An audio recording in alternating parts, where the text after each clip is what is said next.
Power department के नाते से वर्षों से एक परंपरा रही है कि जितने देश भर में स्टेट्स के पावर मिनिस्टर्स होते हैं उन सब की एक एनुअल कॉन्फ्रेंस होती है। कोई मंत्री, लेकिन इस बार हमने अपनी एनुअल कॉन्फ्रेंस करते हुए ये तय किया था कि वर्ष भर में देश भर की कुछ रीजनल कॉन्फ्रेंस करेंगे। तो आज उसी क्रम में चौथी रीजनल कॉन्फ्रेंस ये हुई है।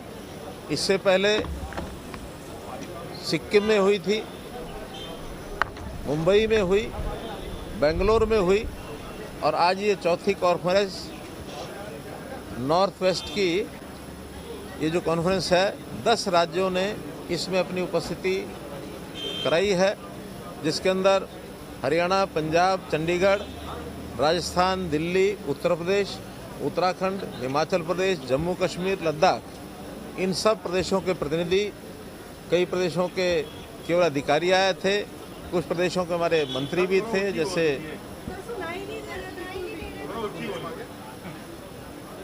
कुछ प्रदेशों के मंत्री आए थे, कुछ जगह से अधिकारी आए थे, जैसे हमारे हरियाणा से अनिल विज जी पावर मिनिस्टर हैं, पंजाब से हमारे मंत्री स्वयं यहाँ आए हैं, इसी प्रकार से राजस्थान के मंत्री आए थे, दिल्ली के मंत्री थे, उत्तर प्रदेश के मंत्री थे, उत्तराखंड के मंत्री थे, हमारे जम्मू कश्मीर के मुख्यमंत्री स्वयं एनर्जी मिनिस्टर हैं, लेकिन उनके स्थान पर उनके एक मंत्री आए थे। इसी प्रकार से कुछ प्रदेशों के अधिकारी भी आए थे। तो आज जिन विषयों पर चर्चा हुई है उसमें सबसे पहले तो एक टारगेट हमने सबको ये बताया है कि देश के प्रधानमंत्री जी ने जैसा एक कहा है कि देश को 2047 तक हमको विकसित भारत बनाना है, तो विकसित भारत बनाने के लिए हमारा जो पावर डिपार्टमेंट का नारा है कि power for all at all times, ये हमने सिद्ध करके दिखाना कि कभी पावर की कमी नहीं आने देंगे। जो प्रदेश, जो देश पावर डेफिसिट होता था, आज पावर सरप्लस की ओर हम जा रहे हैं और पावर सरप्लस हम हो चुके हैं। उस हिसाब से हर प्रदेश की क्या क्या स्थितियां हैं, क्या क्या समस्याएं हैं, क्या क्या उनके सुझाव हैं, जनरेशन किस प्रकार से बढ़ाई जा सकती है, ट्रांसमिशन में क्या क्या काम और किया जा सकता है, डिस्कॉम में क्या क्या कठिनाइयाँ हैं, कुछ नए आयाम भी, उसकी खुल करके चर्चा होती है।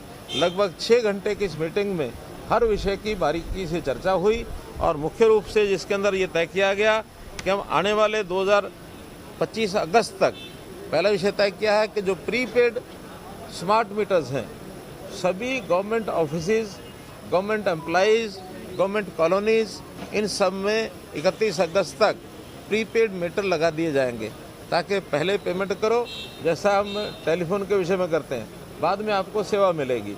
इसको बाद में और भी समाज के बाकी कंज्यूमर के ऊपर भी लागू किया जाएगा।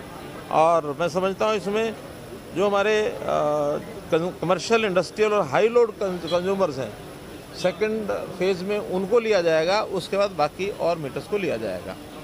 इसी प्रकार पीक डिमांड एक ऐसा विषय होता है जिसके हिसाब से हमको पावर की सप्लाई, इसको ध्यान करना होता है। पीक डिमांड सामान्यतः गर्मी के दिनों में आता है। पिछले वर्ष 2024 में पीक डिमांड जो थी 250 गीगावाट की ये आई थी। इस बार ऐसा अनुमान लगाया जा रहा है कि हम कभी भी 269 गीगावाट तक भी हमारी डिमांड हो सकती है, जिसके लिए हमारी तैयारी है कि जनरेशन उस समय तक उतनी पूरी रहेगी, कोई कमी नहीं आएगी, ऐसा मैं मानकर चलता हूँ।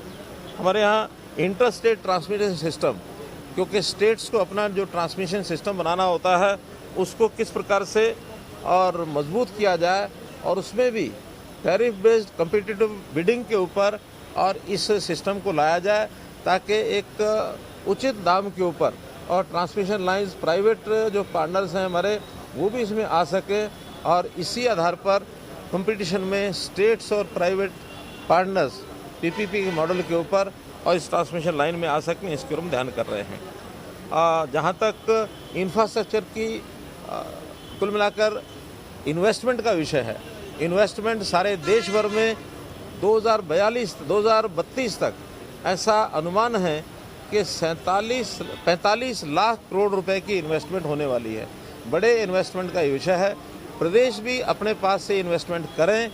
केंद्र ने 1.5 लाख करोड़ रुपया और एक 50 साल के लिए फ्री ऑफ इंटरेस्ट कॉस्ट ये जारी किया है। इस इंफ्रास्ट्रक्चर के लिए उस पैसे का स्टेट्स उपयोग करें, ऐसा सबको बता दिया गया है। सभी राज्यों के लिए 1.5 लाख करोड़ रुपया ये कॉस्ट यानी फ्री ऑफ इंटरेस्ट कॉस्ट 50 साल के लिए ये लोन दिया जाता है, जिसमें स्टेट्स अपने ढंग से उसको उपयोग करेंगी। उसके लिए पावर की लाइंस के लिए भी उसका उपयोग किया जा सकता है, ऐसी जानकारी इनको दी है सबको। पावर परचेज कॉस्ट ये किस प्रकार से हम कम करें और लोगों को बिजली सस्ती कैसे मिले, इसके लिए कंपटीशंस में सब लोग आकर के अपने काम को करें। और इसमें एनर्जी एफिशिएंसी कि हम उतनी पावर से ज़्यादा अप्लायंसेस को ज़्यादा उपयोग हम कैसे कर सकते हैं, उसके नॉर्म्स बनाए गए हैं, वो भी सब बता दिए गए हैं। इसी प्रकार डिस्ट्रीब्यूशन लॉसेज ये बहुत ज़्यादा जिन प्रदेशों में है उनको आगाह किया गया है कि डिस्ट्रीब्यूशन लॉसेज को कम करें। ऑन एवरेज नेशनल लेवल पर 16% ये AT&C लॉसेज हैं, लेकिन कुछ प्रदेशों के आज भी 17%, 18%, 20% तक भी हैं। वो कैसे अपने लाइन लॉसेज को कम करें, कैसे अपने स्मार्ट मीटर लगाएं, बिजली की चोरी रोकें, इससे भी हमारे डिस्कॉम्स मजबूत होंगे तो बिजली की व्यवस्था और अच्छी बनेगी। ग्रीन एनर्जी कॉरिडोर्स अब देश में एक ये भी हमें प्रतियोगिता करनी पड़ेगी कि हम रिन्यूएबल एनर्जी को कितना ज़्यादा लागू कर सकते हैं, पैदा कर सकते हैं और लोगों को सप्लाई कर सकते हैं। 2014 में जो हमारा ग्रीन एनर्जी का शेयर था वो 32% था, आज 49% तक पहुंच गया है। बहुत जल्दी हम 50% पार करने वाले हैं। और ग्रीन एनर्जी के नाते से जितनी इंडस्ट्री है वो अपने प्रोडक्ट्स वो कैसे ग्रीन एनर्जी से उत्पादित हों, ताकि आने वाले समय में जो इंटरनेशनल लेवल पर कुछ रेस्ट्रिक्शंस लगाए जाने की संभावना है कि ग्रीन एनर्जी से बना हुआ प्रोडक्ट वही एक्सपोर्ट हो पाएगा, तो हम अपनी इंडस्ट्री को ग्रीन एनर्जी ज़्यादा दे सकें। इसके लिए ग्रीन एनर्जी कॉरिडोर ये बनाने की शुरुआत हमने कही है। हर प्रदेश में एक दो ग्रीन एनर्जी कॉरिडोर बनाने की योजना बनाएं, ताकि अगले वर्ष में ग्रीन एनर्जी कॉरिडोर ये बन सके, उस इंडस्ट्री को हम ग्रीन एनर्जी प्रोडक्ट ये बना सकें।